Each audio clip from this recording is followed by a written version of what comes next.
السلام عليكم. معكم محمد احمد في سلسله الدروس الخاصه بنا بلغه برمجه بايثون 3. ده الجزء الخاص بالويب ديفلوبمنت باستخدام جانجو. اخر درس اتكلمنا كريتنا الفيو بتاعتنا، كريتنا اليو ار ال، دخلنا في السيتنجز وضفنا التمبلت داير، وبعد كده كريتنا ال HTML بيج بتاعتنا اللي احنا عاوزينها تتعرض اللي هي هالو في جانجو، وخلصنا البروجكت بتاعنا. تعالوا نشوف كده اتعلمنا ايه في الكورس اللي احنا اتكلمنا فيه كده. اتعلمنا اصلا ازاي نعمل انستليشن على الويندوز، وشفنا ازاي جانجو بيشتغل، وعرفنا يعني ايه فيو ويعني ايه تمبلت ويعني ايه موديل.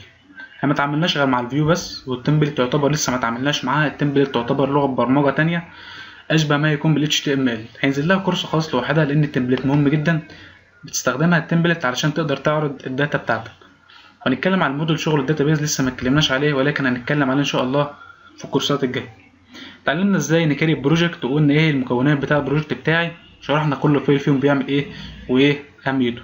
اتعلمنا ازاي نكريت ابلكيشن، وايه هي المكونات بتاع الابلكيشن بتاعي، وايه كل فايده كل ملف فيهم، وعرفنا ايه الفرق بين الابلكيشن والبروجكت. وشفنا السيرفر اللي موجود في بيلت ان في الديجانجو واتكلمنا عنه، وعملنا ازاي عرفنا ازاي بنعرف نعمل له كونفيجريشن ونغير الاي بي ادرس والبورت نمبر، وعرفنا يعني ايه ريجولار اكسبريشن، وخدنا الجزء الخاص بها بس اللي احنا هنتعامل بيه مع الديجانجو.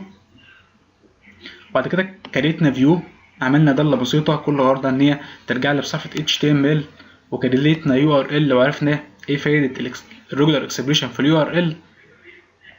وبعد كده ربطنا بين الفيو واليو ار ال، واتعلمنا ازاي نكريت هوم بيج بسيطة بتعرض هالو ديجانجو. ده كان شوية حاجات بسيطة. الكورس ده اصلا غرضه ان انت تفهم بس الديجانجو شغال ازاي، وتفهم اساسيات التعامل مع الديجانجو. في حاجات كتيرة لسه ما اتكلمناش عنها. بعد كده هنتكلم على ايه في جانجو، وات از نيكست ان جانجو. لسه ما اتكلمناش على التمبلت، وقلنا زي ما قلت قبل كده ان انا هنزل لها كورس خاص بيها. لسه ما اتعاملناش مع الموديل وما شفناش الداتابيز، كانتنا بس هوم بيج، ما شفناش ابلكيشنز، ما اتعاملناش مع حاجات متقدمه.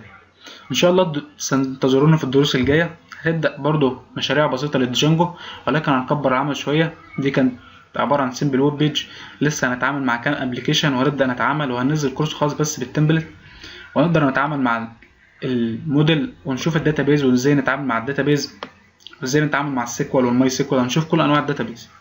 انتظرونا ان شاء الله في الدروس الجايه زي ما اتعودنا دايما.